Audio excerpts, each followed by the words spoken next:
A lot has changed since we last released our 2024 Dynasty Rookie Superflex rankings, so it's time to give you some updates. We've had a lot of players who decided to return. For Yes. example, Quinn Ewers, Cam Ward, we had Travion Henderson, Amika Egbuka. Those were the two big bombshells. So obviously that is going to impact rankings and the way that we look at this class. So lots of changes, Badaki. I'm excited to get into it, though. Yeah, absolutely. I mean, before we get into it, who was your biggest question mark of why they're going back to college? Because there was a couple. I think Travion for me, like Amika Egbuka really made sense because he wasn't healthy this year, and he wasn't able to put up the production of the film that he probably wanted to. I think he's a very talented player. As far as Travion goes, with Quinshon Judkins coming over to Ohio State, I personally think he's a better prospect. Right. And I think they'll share the backfield, but it's a little confusing. You're going to be a year older. Yeah. Running backs are, you want to be young heading into the NFL, less miles heading into the NFL. And this is a weak running back class. I'm not sure he's a top 3 guy in next year's class. I'm not saying at the RB spot. I'm not saying he won't be, but he's definitely not a lock like he was this year. Yeah, 100%. He could have had a massive advantage coming into this class, but he clearly is going back to Ohio State.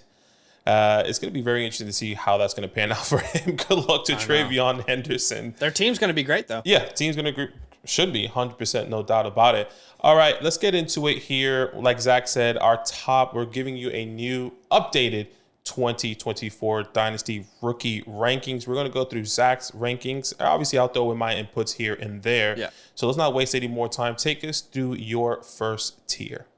All right, tier 1. A lot of people are going to tell you it's Caleb Williams, it's Marvin Harrison. That's going to be a lot of people's tier 1, and I completely understand. I can respect where people are coming from.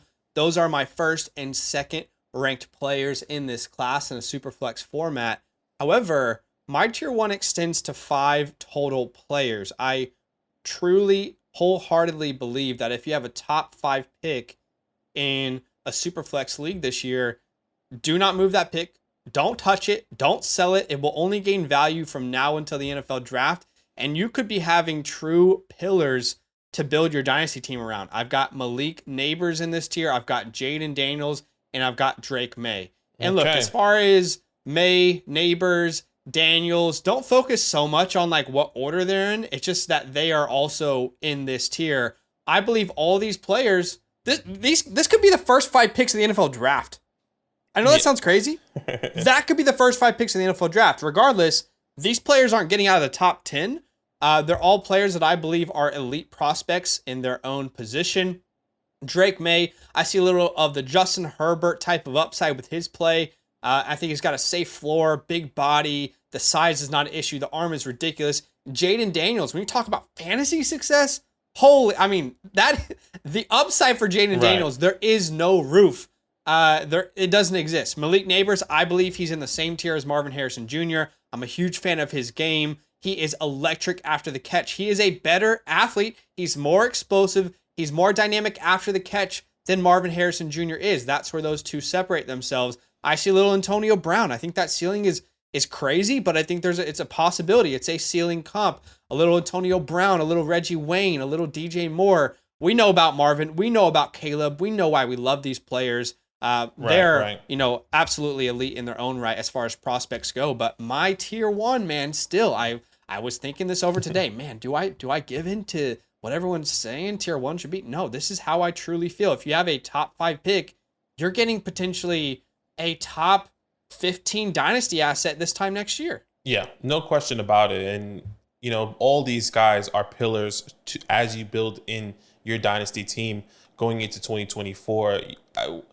The chances of success coming in for these 5 players feel really high. And I know we say that every single year with our quote unquote generational talents or quote unquote elite players, but it really feels like these guys, their chances of success in a fantasy perspective and in an NFL perspective feels like it's through the roof, and you're not going to go wrong with either 5 of these guys here. I would just say, by the way, from last year, sorry to cut in there. I believe that Caleb Williams and Drake May would have been taken number 1 overall if they were in last year's class. You can, Jaden Daniels probably not, we'll see, but that's how good of a prospect they are. Now, obviously, what we know about CJ Stroud today, But what we were talking about him as a prospect, I My believe goodness. last year in the NFL draft, Caleb and Drake probably are the number one pick over It is anyone in that wild. class. Yeah. Now, there's a huge range of outcomes. Any player can bust, any player can take off. But Yeah. So one question I did have in this tier specifically, because I think a lot of people probably want to dive in a little bit more into the knowledge of Sure. why you would have Jaden Daniels over someone like a Drake May. I think the consensus in the community at the moment, and I think that is skewing and changing and flip-flopping depending it's on changing. Hey, I mean, I was the crazy one at first, but it's starting to it's starting to come around. It's starting to come around of, Jaden Daniels being their QB2 in this class, or Drake May being the QB2. Why is Jaden Daniels ahead of Drake May at this moment for you? So in our 2024 rookie report, which I'm sure we'll talk about in a second, I actually have and I didn't like juke the stats in a certain way. Right. When I finished scouting both of these players, their grades were exactly the same. And we do like decibel, point, whatever, right? Yeah. So like to a point, they had the same exact grade. So Daniels, just because it's my preference for fantasy, is my 2A. Drake May is my 2B. Now the combine will hopefully, and draft capital will solve all that for us. But I will say, it's not like I'm heavily Daniels above May, but I think just the fact that I have Daniels and May in that same conversation is sometimes off-putting for people. What I will say is this was the best player in college football this year, by far. He was the best player in college football. Obviously, he won the Heisman. He had the number one NFL passer rating of 143.7. He completed over 71% of his passes, which is seventh best in the nation for any quarterback that had at least 100 dropbacks. He had the six fewest turnover-worthy plays, only threw 4 interceptions while throwing 40 touchdowns, 29 big-time throws, which is third best in the nation, the number one offensive graded player according to PFF. And he did all of it, by the way, while dominating the SEC, the best conference in college football as far as defenses that you're going to face. A true dual threat. He's had over 1,000 rushing yards and 10 rushing touchdowns in back-to-back years at LSU. He's the only player ever to have 350 passing yards and 200 rushing yards in a single game in the history of college football. 153-year history. He's the only player ever to do that. He's a play extender. He's giving, like the Lamar Jackson comps will not stop. I see a little bit more of RG3, a less physical Jalen Hurts, a little Clemson Deshaun Watson somewhere in between there. Right. A dangerous dual threat guy that fits the modern day NFL perfectly. A guy where you can build your offense around 10 rushing attempts per game for him, like designed runs. And that will obviously keep the defense honest as well. He's a ridiculous athlete. He's an accurate passer. I mean, he just has all the tools to be one of those it factor superstars at the next level. Yeah, look, Jaden Daniels definitely possesses all the things that an NFL quarterback does, especially in a fantasy perspective. Like you said, the dual threat capabilities of him utilizing his legs can take him to the next level in a fantasy perspective. I think kind of gives him the edge right now over Drake May. I do have Drake May over Jaden Daniels because it's close. It is very close. I think it just depends on how you view it. And I think a lot of people will have Jaden Daniels over Drake May, not purely based on the dual threat capability, but just because he has that over Drake May. Not that Drake May can't do it, but Drake May is a great athlete as well in his own right. There is no wrong answer. I don't think that's the thing. These are two great prospects. Yeah, I completely. The one knock people have on Daniels is his size. He's 6'4". I think he's 205. He can get to 210 easily. This isn't like us pretending Bryce Young was 200 pounds. This is very different than that. So it's actually really interesting with both of these guys. But look, we can be here all day talking about these two. Yeah. So take us through your tier 2. So tier 2, it used to have 3 players. The last time we created this video, unfortunately today it only has 2 players. 2 players. Because Emeka Egbuka has returned to school. It made sense for him, business decision. But Rome Odunze would be in my tier 2 here, my 6th ranked player in a Superflex league, and then Brock Bowers. If you're in a tight end premium format, I do think the Odunze Bowers conversation is very reasonable, but in a non-tight end premium, I think I'm going to go Odunze. There's a worst case scenario. I keep seeing Odunze drafted to the Falcons. That would suck. I think that would be awful, and it probably put Bowers ahead of him if he ends up with the Chargers, which we keep seeing. But 2 very good prospects. I've talked about Brock Bowers before. I think he's the best tight end in college football ever. ever. I don't think we've ever seen a prospect or as far as what he did in college football alone. Sure.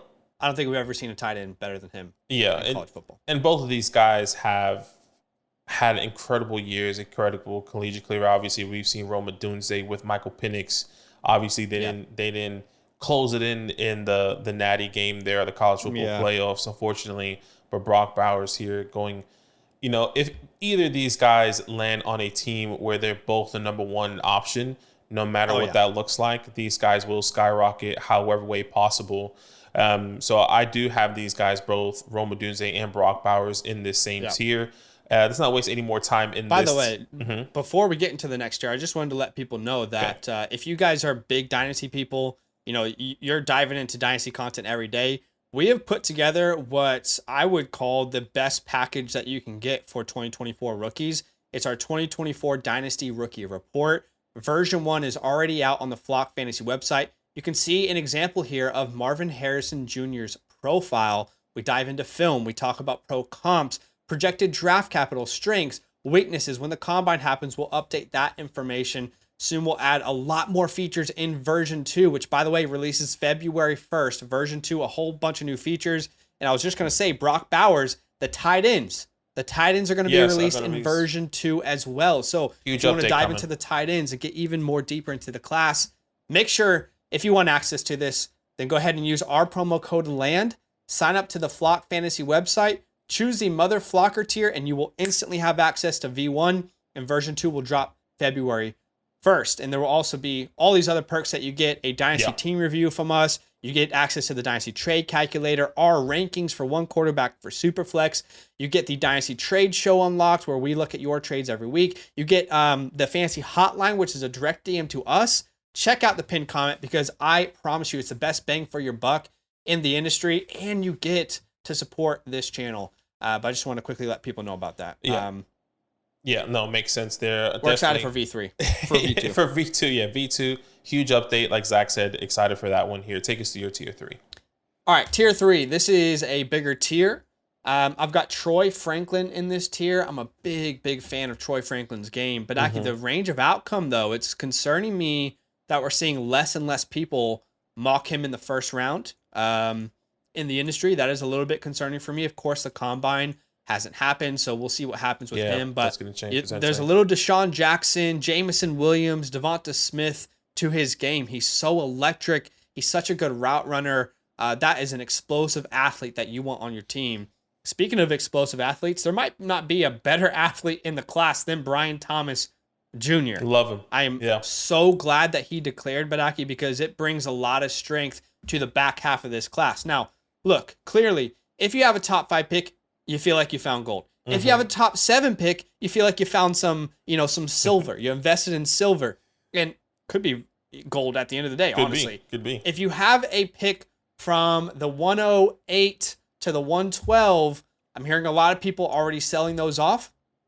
I wouldn't do that just yet, because there's still some very good players. I'm not going to sit here and claim they have the same value as those top tier guys, but there's some really exciting upside at the back end of this draft. Now, if you're looking for a running back, it's the wrong draft. But if you're looking for a wide receiver or quarterback, this could be your draft. Brian Thomas Jr., ridiculously fluid athlete, and I'm glad he declared. Now, at the end of this tier, Badaki, is where I'll have a run of quarterbacks. Bo Nix, my quarterback 4, JJ, my quarterback 5, and Michael Penix, my quarterback 6. Now, JJ officially declares. Yes. Dude, I don't know about you, Badaki, but there's not a player I have more question marks in this draft than JJ McCarthy. And it's not because I don't like this player. It's because we have not had the questions answered that need to be answered. I'll actually read you guys a little summary I wrote on JJ in our Dynasty report. An extremely enticing prospect, has all the raw ability to become a special quarterback at the next level, a cannon of an arm with ridiculous velocity that allows him to hit very small windows, very natural play extender, and showcases impressive accuracy, specifically throwing on the run. I noticed that about his film. This dude on the run, the accuracy is very impressive. That's an NFL type of play that he makes consistently. He's got all the traits that you can't teach. The issue is, he's never been the reason a team has gone somewhere. For example, Michael Penix Jr. You take Michael Penix Jr. out of Washington this year, they do not make the college football playoffs. You take JJ out, could the backup have brought them to the playoffs with their running backs, their run game, their defense? Right. Mm-hmm. Probably. For example, McCarthy only threw the ball 257 times in the regular season. That's 171 times fewer than Michael Penix, 168 fewer times than Drake May. So many question marks, right? Everything that is, these raw, unteachable traits, he's got it. It's just, can he go to the right coach, the right GM, the right team, and have them kind of build that up? Because, I'm not comparing them as players, but there were some similar concerns about Jordan Love coming out of Utah State. Not so much as far as what he did in college, but what he could do in the NFL. Mm-hmm. So it's just, will he have that time and will he have the right coaching staff around him? Yeah, and just to build off of that with JJ, I'm not comparing him to these athletes and these quarterbacks. I'm just comparing him to how maybe he could potentially go and his pathway could be in a fantasy perspective. You think of the Jimmy G's, who was just in the perfect system in San Francisco for a long time, and he was the backup quarterback, became the guy. Like, he didn't really excel. He was just a part of the offense that was better around him. Does JJ do that? I feel like that's what JJ was in college. He had such a good defense, such a good offensive line. You have Blake in the backfield, right? Does he go to a team where he doesn't have to do much, where he already has the athletes around him? That is what's going to be exciting when you think of a prospect. Falcons almost. Exactly, the Falcons, right? You think of something like that. Or does he go to a weaker team that needs more talent around him, right? And I think that's what's going to be really important when he goes into the NFL here. Yeah. And I have to say the same thing potentially for Bo Nix as well. Where I think, how about this? The second half of these quarterbacks, Bo Nix, JJ McCarthy, and Michael Penix, it's going to be huge in a fantasy perspective, maybe even for their careers, on where they land to bring success. I feel like no matter where the top three quarterbacks land, it feels like success is going to be there, where the second half of these quarterbacks all depends on their landing spots here. Also, draft capital, like 100%. If any of these guys go in the first round, will determine how we rank them as well, because it will obviously tell us how the NFL values them. Yeah. I couldn't find a good comp for JJ, by the way. If anyone has a good one, please let me know. I have so many floor comps from his game. I cannot think of a ceiling comp. Like, the one I thought of was Ryan Tannehill, but that just seems depressing and not exciting. Like, but Zach Wilson, Drew Lock were my floor comps. That's just not exciting because he could be a better player. Sorry. Yeah, no, that's fine. I have a Matt Ryan type of player. I think Matt Ryan was a little bit taller, and Matt Ryan was more. JJ's got way more mobility. Exactly, and that was the difference. JJ does have mobility, but when he doesn't use his legs, he just sits in the pocket, kind of like what Matt Ryan did early on in his career. Now, does he have an incredible arm like Matt Ryan? No, I just think of the style, the way he plays, like his mannerisms. It reminds me of him. So yes, it is a tough comp to find for JJ McCarthy here.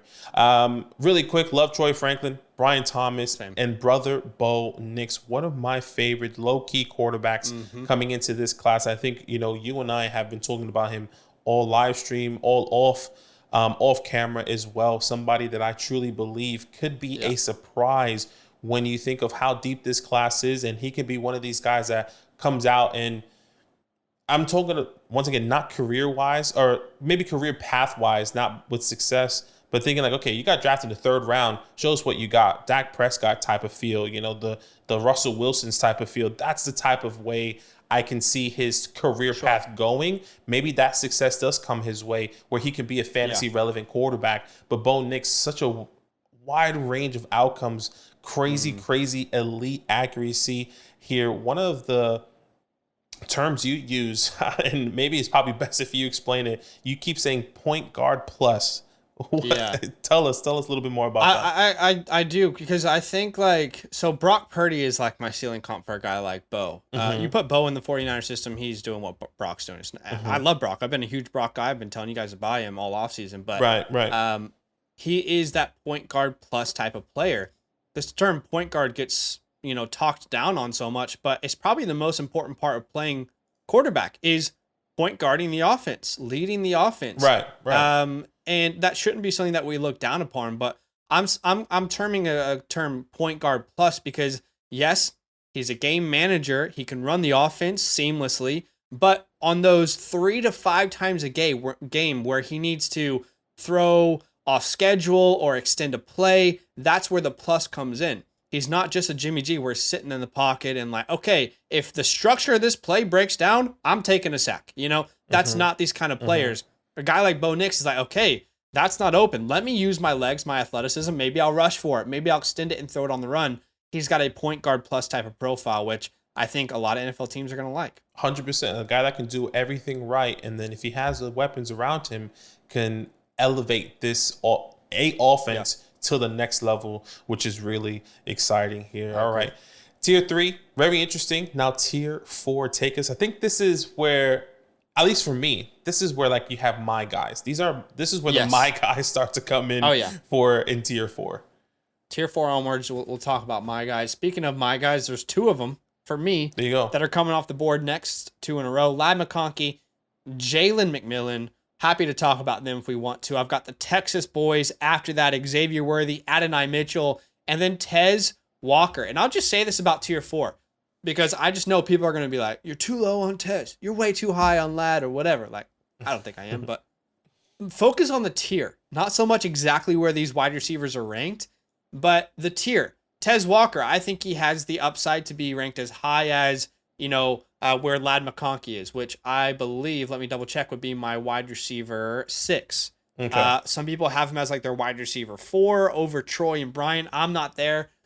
Same for Adonai, same for Xavier, same for Jalen and Ladd, depending on what sort of draft capital they get. But I think this tier 4 is really, really exciting. Late first, early second round picks. And a lot of people are going to tell you that, man, second round picks aren't valuable anymore. All these people are going back. Yes, obviously it takes a hit on the class, but this class was already so deep it could afford a couple of players returning because there's so many exciting players, specifically at the wide receiver position. Yeah, I mean, Ladd McConkey, Jalen, Xavier, Adonai, Dez, all exciting wide receivers that I feel like their upside could be crazy if they once again fall in the right landing spot here. Look, one of the guys I'm still really hard to put my finger on is Jalen McMillan. He didn't do enough for you during the college football playoffs? I'm not saying he didn't do enough. I don't think that it was an exciting performance. He was a good addition. Now, can he be I'm not saying you're saying this, can he be a wide receiver 1 or in a high upside wide receiver 2?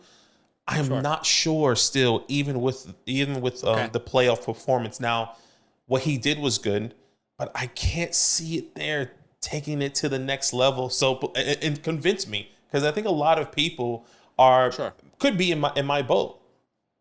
Yeah, I would say the playoffs assured me of my opinion I had before the playoffs, but this is one of my sleepers, so I'm going to be higher on him than consensus. This is a route running slot guru. Great deceptive movements, impossible to guard him on all levels of a route. There are certain wide receivers in this class where we will say they're project route runners. They're raw. They have the tools, but it's not really defined yet. I would say Jalen and Ladd, specifically those 2 guys, are one of the more refined route runners coming out of this class outside of the tier 1 and obviously Rama Dunze. But he's a great route runner already coming out. There's a great baseline for him to grow from. Great suddenness. He's a super versatile player. Think about the NFL today. I mean, if you got a player like this you can put anywhere on the field, that's enticing. In the slot, out of the backfield. They use him in the wildcat in this offense. Right. He's a red zone threat. You saw that in the playoffs. Yeah, who scored the touchdown in the national championship? It was Jalen McMillan. When I look at him, I see a Christian Kirk type of player. That's the most likely outcome. But don't forget, Christian Kirk was in a position where his quarterback needed him. He relied on him, and he finished as a top 15, if not top 12, a year ago with Trevor Lawrence. I think at best he can be a Keenan Allen type of player. Of course, Keenan Allen's one of the best players of this generation. at the wide receiver spot. So I'm not saying that's a likely outcome. That's his ceiling comp. At worst, he's a Tyler Boyd, what Boyd gives the Bengals today type of player. So yeah, I'm a huge fan of his game.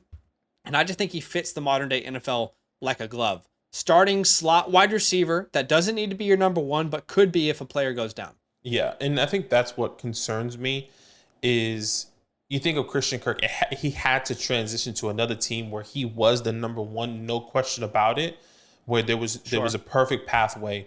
And I like that comp, like with Christian Kirk, no doubt about it.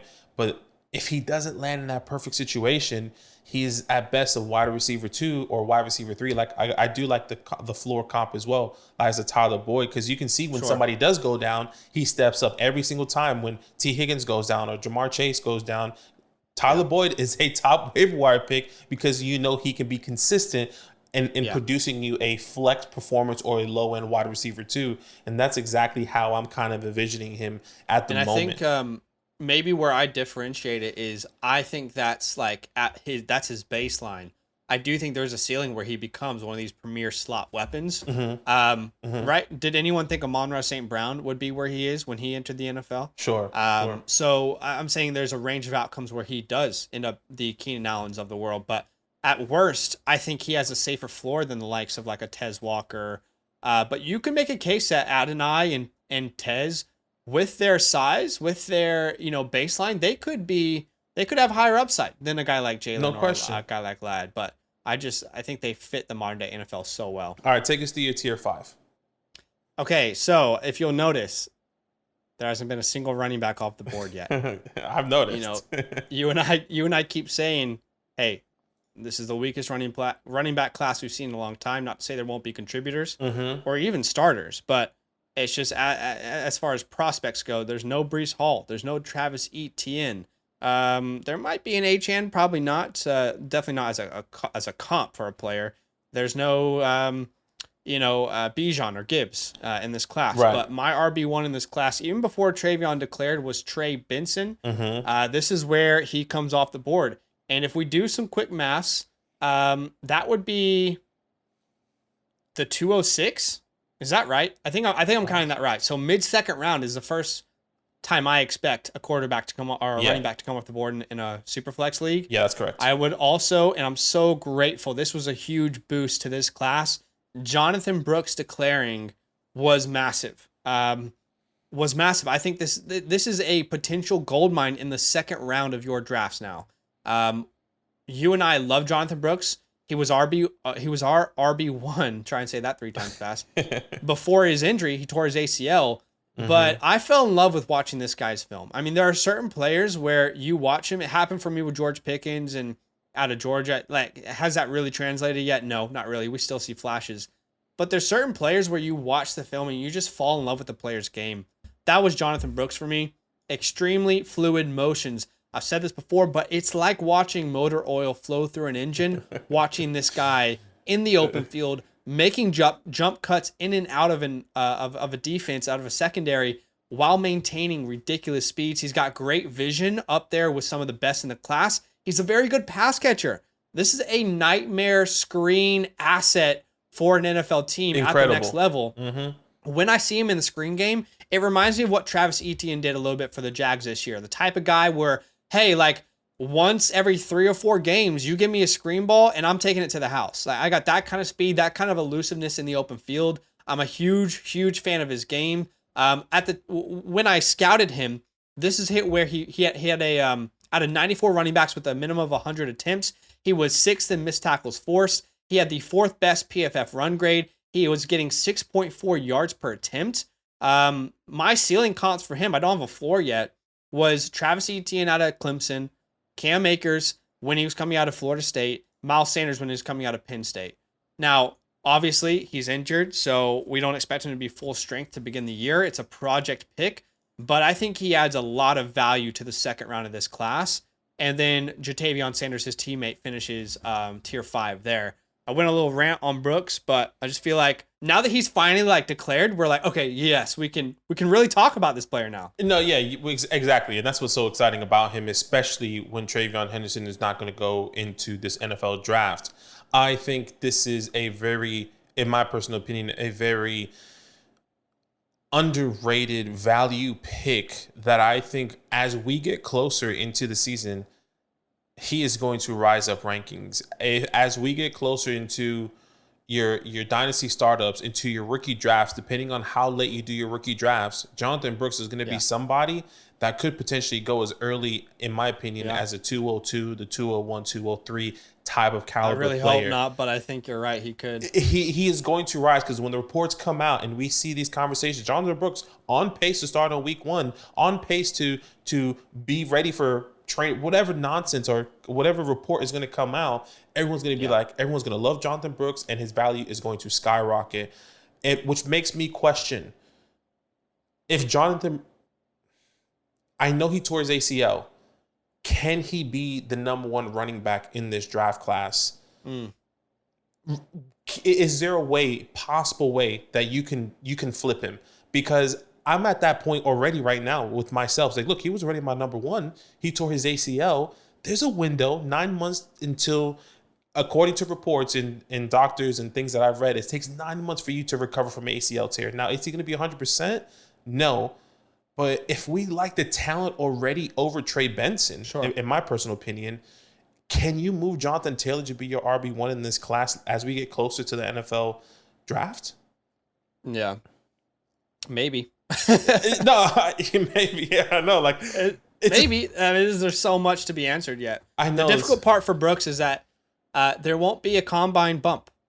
There won't be a pre-draft anything bump. We won't even see him. There will be during any sort of pre-draft. I can agree, but there could potentially be a landing spot bump. That's where true. Trey Benson goes to a team that we all hate, or he has to split carries with, and Jonathan Brooks has a perfect pathway.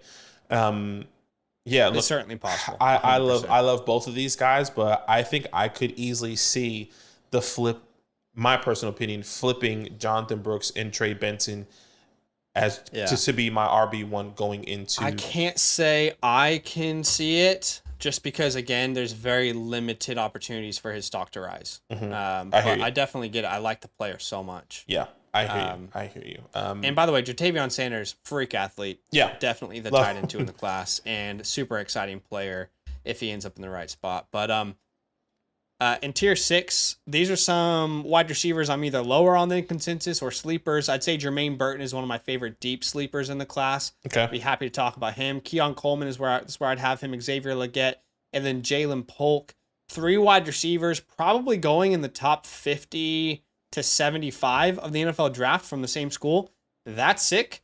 So yeah, I mean, first time we've talked about Polk or Burton on a ranking video, but this is where I would have these guys. Yeah, take me through Burton here, because personally, to be transparent, and it will be up on V2, I still haven't scouted Jermaine Burton, so it's going to be very interesting to see what that looks like, especially if, for other people that haven't seen him. So take us with your thought process with him. This is one of those guys that I didn't originally scout because I wasn't even sure how the NFL would perceive him. But when I went through my second rounds of scouting this class, which I still need to go through round 3 and 4 pretty much, but he stood out. He stood out in a very, very big way. Y'all know I'm a sucker for a really good route runner. Right. And that is what Jermaine Burton is. There's a quick, confident release that he's got that will put you in a blender. I mean, it reminds me a little bit of Josh Downs as far as his release package specifically. There were clips of Josh Downs out of North Carolina circulating all over Twitter last year because of what he was doing off the line of scrimmage, putting people in a blender. I see a little bit of that in Jermaine Burton's release package. He's a detailed, nuanced route runner. He can run any route that an offensive coordinator is going to call on him. A quarterback extender's best friend. If Jermaine Burton goes to a team like the Bills, I'm trying to think of extenders, like the Ravens, the Chiefs, put an extending quarterback, a quarterback who extends the play in A plus B, which is Jermaine Burton, equals C, which is a lot of success, because he helped out Jalen Milroe a lot. Anytime a play broke down, there was such a high IQ, something instantly snapped in him to find space for his quarterback. That shows a high football IQ. He can accelerate well, throttle down just as fast. His play strength is above his size. He had 9 of 16 contested catches in the regular season. That's 56.3%, 56.3% contested catches on 16 opportunities is very impressive. We're talking about a player who's 6 foot, 195 pounds, so he can absolutely play in the modern day NFL. You know, the more I think about it, I'm asking myself, who could be this year's Puka? Probably nobody, right? Who could be this year's Jaden Reed? Maybe Jermaine Burton is this year's Jaden Reed. In fact, that's one of my ceiling pro comps for him. Jaden Reed, Adam Thielen, Josh Downs, Jacoby Myers, Darnell Mooney, Demario Douglas, somewhere in between there, you're getting a player like Jermaine Burton. Right. He's just a very fun player to watch, and I think NFL GMs are gonna be excited about the value he could bring later in the draft. Yeah, look, it's very exciting when you get to the bottom tiers because these are the guys that, like, look, you can see a pathway if everything goes right. You can see that high upside. Just like we were in love with Puka, we were in love with all these guys in the later rounds of this draft. It sounds like Jermaine Burton is that guy for you, and maybe could be that guy for me once I do my scouting here. Yeah. Last guy I want to talk about in this tier, and I think a lot of people are going to want to know, is Keon Coleman. Somebody that we are completely not in consensus with the community as we see that kind of changing a little bit. I was going to say, now. honestly, like when we first released our wide receiver rankings, we got so much hate for having Keon low. 100%. But as of late, dude, it doesn't feel like many people are, like, there's obviously some people who disagree. Yeah. And that's fine. But there's very few people who are, like, upset about it anymore. No, and I think and I've been saying this often in our live streams, I think it's because of mainstream media. They're hearing Keon Coleman no longer on these lists. You're hearing more of the Tez Walkers, the Xavier Worthies, the Lab McConkleys. You hear all those guys. Which honestly sucks, dude. Like, I wanted Keon to be in the first round. I wanted him to be a locked and loaded first round pick that other people would draft. I get it, but I think that's exactly what's happening now, and he is falling into rankings. Yeah, 6'4", 215 plus pounds. He is a one-on-one type of deep ball threat, and I've been a little bit harsh on him. I'm still going to be harsh. What more does he bring outside of that? He may have really good hands. He may have that 6'4", big, width span size, speed, on him. athlete. I just don't see that translating to the 2024 NFL the way we've been seeing playing. We need quick separation, quick cuts, great route running. Keon Coleman does not bring that with him. He doesn't. He just brings a big body with good hands that can be a jump ball type of athlete, which I think he's just going to fall into the NFL draft, in my personal opinion.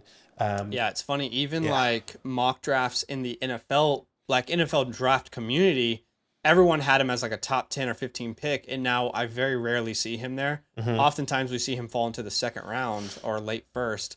I'm not as harsh as you. I do think he can be successful in the NFL. I just think he's going to have the right offense and quarterback around him. I keep saying his ceiling is what Kenny Galladay gave the Lions when Matthew Stafford was there. And, you put him in Kansas City, or you put him in Buffalo, you put him in a place where quarterbacks give their, big body guys an opportunity.